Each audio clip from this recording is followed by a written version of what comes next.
नमस्कार मित्रांनो, स्वागत आहे अर्चना टीचिंग हब या यूट्यूब चॅनलवरती.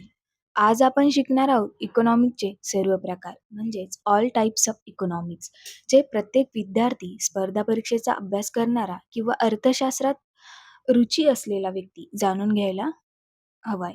हा व्हिडिओ UGC नेट, IAS आणि MHA-TET यांच्यासाठी अतिशय महत्त्वाचा आहे. तर चला आपण बघूयात ऑल टाइप्स ऑफ इकॉनॉमिक्स. यामध्ये प्रामुख्याने 3 भागामध्ये अर्थशास्त्राचे प्रकार विभागले गेलेले आहेत. थेरॉटिकल इकॉनॉमिक्स, त्यामध्ये नंबर 1 मायक्रो इकॉनॉमिक्स, सूक्ष्म अर्थशास्त्र. यामध्ये इंडिव्हिज्युअल युनिट्स म्हणजेच ग्राहक, उद्योग, उत्पादक यांच्या वर्तनाचा अभ्यास केला जातो. फॉर एक्झाम्पल, पेट्रोलची किंमत वाढल्यास मागणीवर कशा प्रकारे बदल घडून येतो, याचा अभ्यास मायक्रो इकॉनॉमिक्समध्ये केला जातो. नंबर 2 मॅक्रो इकॉनॉमिक्स म्हणजेच स्थूल अर्थशास्त्र. संपूर्ण अर्थव्यवस्थेचा अभ्यास म्हणजे देशाची एकूण उत्पादकता, रोजगार, चलनवाढ यामध्ये याचा अभ्यास केला जातो. GDP, national income, inflation, unemployment, fiscal policy. For example, भारताची GDPत वाढ म्हणजेच मॅक्रो इकॉनॉमिक घटक हा येतो.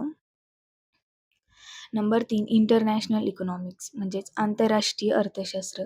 देशामधील व्यापार, चलन आणि आर्थिक संबंधाचा अभ्यास करणारे शास्त्र म्हणजेच इंटरनॅशनल इकॉनॉमिक्स होय. International trade, exchange rate, balance of payment, world trade organisation, IMF हे सर्व टॉपिक इंटरनॅशनल इकॉनॉमिक्समध्ये येतात. फॉर एक्झाम्पल, भारत आणि अमेरिका यांच्यातील व्यापार. Number 4 development economics. विकसनशील देशाच्या आर्थिक प्रगतीचा अभ्यास करणारे अर्थशास्त्र म्हणजेच विकास अर्थशास्त्र, ज्यालाच डेव्हलपमेंट इकॉनॉमिक्स असेही म्हणतात. यामध्ये पॉवर्टी, इनइक्वॅलिटी, ग्रोथ मॉडेल्स आणि ह्युमन कॅपिटल हे घटक येतात. फॉर एक्झाम्पल, भारतातील ग्रामीण विकास योजना. नंबर 5 वेलफेअर इकॉनॉमिक्स म्हणजेच कल्याण अर्थशास्त्र. समाजाच्या कल्याणाशी संबंधित आर्थिक धोरणाचा अभ्यास ज्या अर्थशास्त्रात केला जातो त्याला वेलफेअर इकॉनॉमिक्स असे म्हणतात. यामध्ये social welfare, resource distribution, public policy. Number 6 monetary economics, चलन अर्थव्यवस्था. चलन, बँकिंग आणि वित्तीय प्रणालीचा अभ्यास म्हणजेच मॉनिटरी इकॉनॉमिक्स होय. यामध्ये money supply, interest rate, RBI, monetary policy या घटकाचा अभ्यास केला जातो. नंबर 7 पब्लिक फायनान्स म्हणजे सार्वजनिक वित्त. सरकारच्या उत्पन्न आणि खर्चाचा अभ्यास ज्यामध्ये केला जातो त्याला सार्वजनिक वित्त म्हणजेच पब्लिक फायनान्स असे म्हणतात. यामध्ये येणारे घटक taxation, budget, fiscal deficit, public debt. Number 8 environmental economics म्हणजेच पर्यावरणीय अर्थशास्त्र. पर्यावरण आणि आर्थिक विकास यांचे संतुलन ज्या अर्थशास्त्रात केले जाते त्याला एन्व्हायरमेंटल इकॉनॉमिक्स असे म्हणतात. यामध्ये येणारे घटक sustainable development, population, tax, green GDP. Number 9 labour economics म्हणजेच कामगार अर्थव्यवस्था. कामगार बाजार, रोजगार आणि वेतन ठरविण्याचा अभ्यास ज्या अर्थशास्त्रात केला जातो त्याला लेबर इकॉनॉमिक्स असे म्हणतात. नंबर 10 ॲग्रिकल्चर इकॉनॉमिक्स म्हणजेच कृषी अर्थशास्त्र. शेती क्षेत्र, उत्पादन, बाजार आणि धोरणाचा अभ्यास ज्यामध्ये केला जातो त्यालाच ॲग्रिकल्चर इकॉनॉमिक्स असे म्हणतात.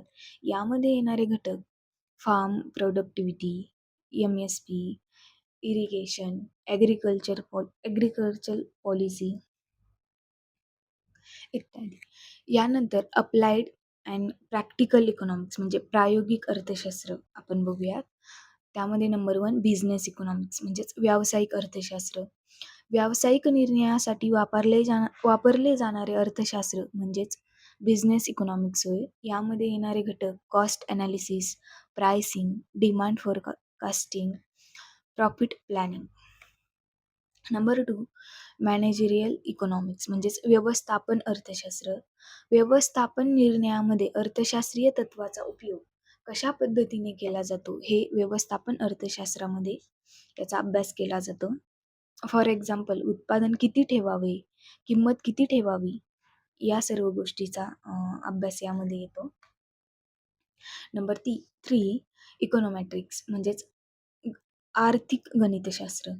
अर्थशास्त्रात गणित व आकडेवारीचा वापर ज्यामध्ये केला जातो त्यालाच इकॉनॉमेट्रिक्स असे म्हणतात. यामध्ये येणारे घटक regression, correlation, time series. For example income and consumption यांच्यातील संबंध मोजण्यासाठी इकॉनॉमेट्रिक्सचा वापर केला जातो.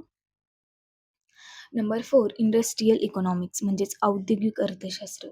उद्योगाची रचना, स्पर्धा आणि धोरणाचा अभ्यास ज्या अर्थशास्त्रात केला जातो त्यालाच औद्योगिक अर्थशास्त्र असे म्हणतात. यामध्ये येणारे घटक monopoly, oligopoly, industrial policy. Number 5 transport and urban economics म्हणजेच वाहतूक व नागरी अर्थशास्त्र. शहरांचा विकास आणि वाहतूक व्यवस्था चा आर्थिक अभ्यास ज्या अर्थशास्त्रात केला जातो त्याला वाहतूक व नागरी अर्थशास्त्र असे म्हणतात.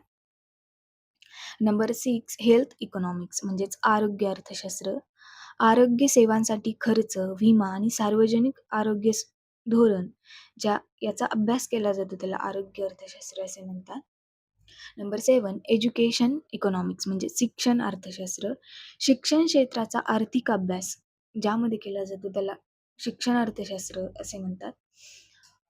यामध्ये खर्च, परतावा, गुंतवणूक या घटकांचा अभ्यास केला जातो. नंबर 8 डिजिटल इकॉनॉमिक्स म्हणजेच ई इकॉनॉमिक्स. डिजिटल अर्थशास्त्र. ऑनलाईन व्यवहार, डिजिटल चलन आणि तंत्रज्ञानाचा अर्थव्यवस्थेवर होणारा परिणाम ज्या अर्थशास्त्रात अभ्यासला जातो त्याला डिजिटल अर्थशास्त्र किंवा ई इकॉनॉमिक्स असे म्हणतात.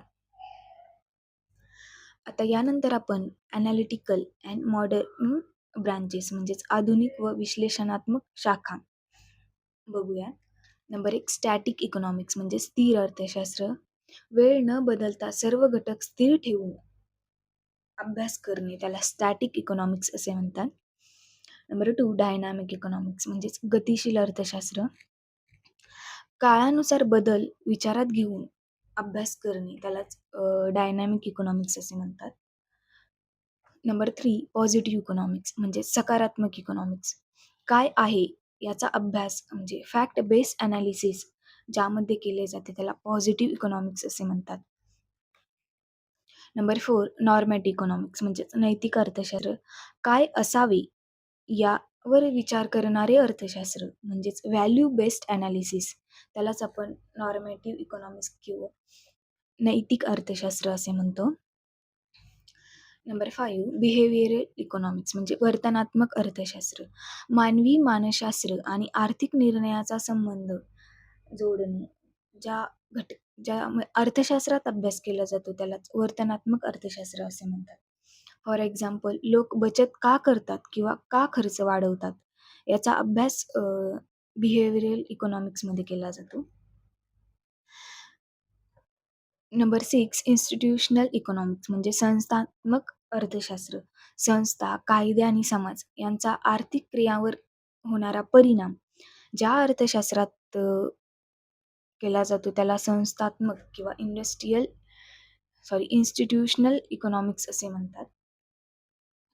नंबर 7 रिजनल इकॉनॉमिक्स म्हणजे प्रादेशिक अर्थशास्त्र. एखाद्या प्रदेशाचा आर्थिक विकासाचा अभ्यास ज्या अर्थशास्त्रात केला जातो त्याला रिजनल इकॉनॉमिक्स असे म्हणतात. नंबर 8 फेमिनिस्ट इकॉनॉमिक्स मीन्स स्त्रीवादी अर्थशास्त्र.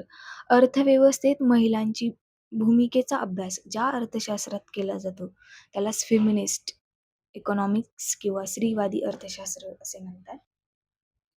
Number 9 international political economics means राजनैतिक आंतरराष्ट्रीय अर्थशास्त्र. राजकारण आणि अर्थव्यवस्था यांचा जागतिक पातळीवर होणारा अभ्यास म्हणजेच international political economy. Number 10 green and sustainable economics means शाश्वत अर्थशास्त्र.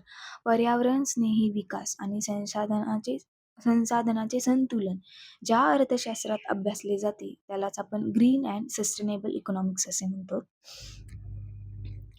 तर मित्रांनो, हे होते इकॉनॉमिक्सचे सर्व प्रकार जे संपूर्ण अर्थशास्त्राचा पाया बनवतात, थिअरीपासून ॲप्लिकेशनपर्यंत. जर तुम्हाला व्हिडिओ आवडला असेल तर लाईक, शेअर आणि सबस्क्राईब करायला विसरू नका. भेटूया पुढच्या व्हिडिओमध्ये. थँक्यू.